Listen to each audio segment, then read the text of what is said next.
Is it an anteater? Is it an armadillo? It's a pangolin!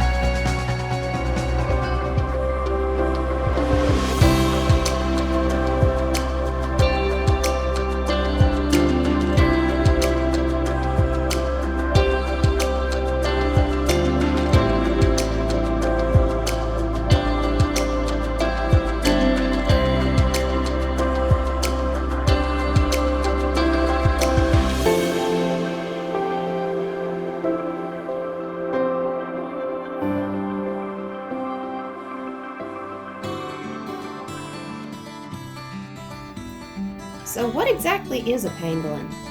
Once more commonly known as scaly anteaters, pangolins share insect-eating characteristics with several other species in other parts of the world.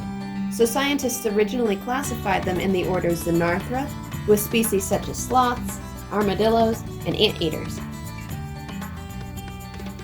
But recent DNA testing shows that pangolins belong in a scientific order all their own, Pholidota, which means scaled animals. Scientists continue to study pangolin genetics to determine how the 8 species are related to each other. The name pangolin comes from the Malay word pengguling, meaning one who rolls up. Pangolin fossils were discovered in Germany and date back to the Eocene era, 55 to 48 million years ago. Called Eomanus waldi, several nearly complete skeletons indicate that these early pangolins were probably burrowing insect eaters with some scale coverage over their bodies, like modern pangolins. There are 8 species of pangolins. 4 are found in countries of sub-Saharan Africa. They are the white-bellied pangolin, the black-bellied pangolin, Temminck's pangolin, and the giant pangolin. 4 species are found in tropical and subtropical Asia, including the Chinese pangolin, the Indian pangolin, the Philippine pangolin, and the Sunda pangolin.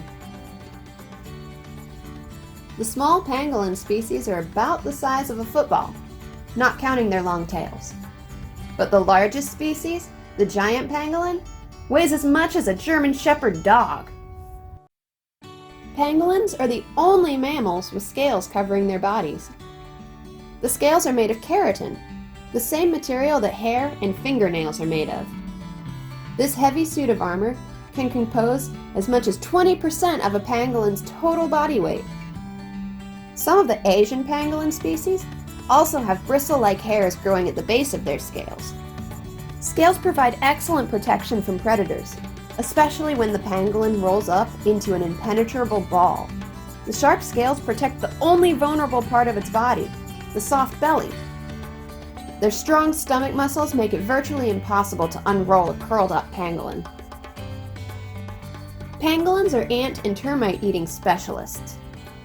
They have tubular, toothless mouths and slender, saliva-coated tongues that can penetrate deep into ant mounds and termitariums. The exceptionally long tongue is attached deep in a pangolin's chest, near the last set of ribs, and when not extended, the tongue curls into a pocket in the pangolin's throat. Since they don't have teeth, pangolins have a gut that's equipped with keratinous spines and gravel to grind up the tough exoskeletons of their insect prey. Pangolins play an important role in controlling ant and termite populations. A 3-kilogram pangolin can consume as much as 300 to 400 grams of termites in one feeding.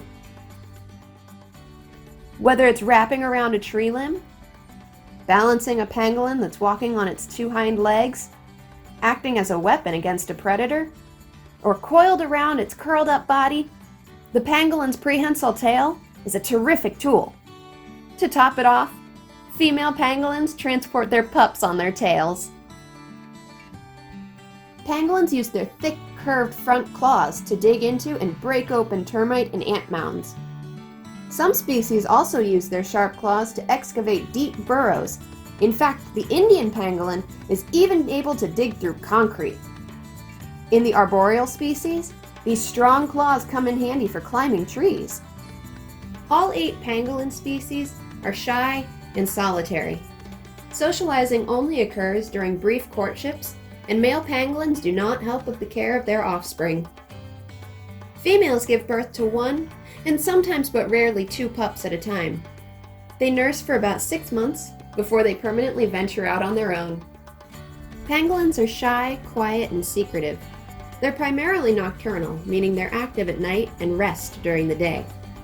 Pangolins spend most of their awake hours using their keen sense of smell to seek out colonies of ants and termites to eat.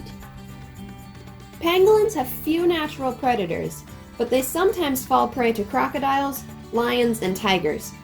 Getting past those tough scales and uncurling a rolled-up pangolin are usually more work than most predators are willing to undertake.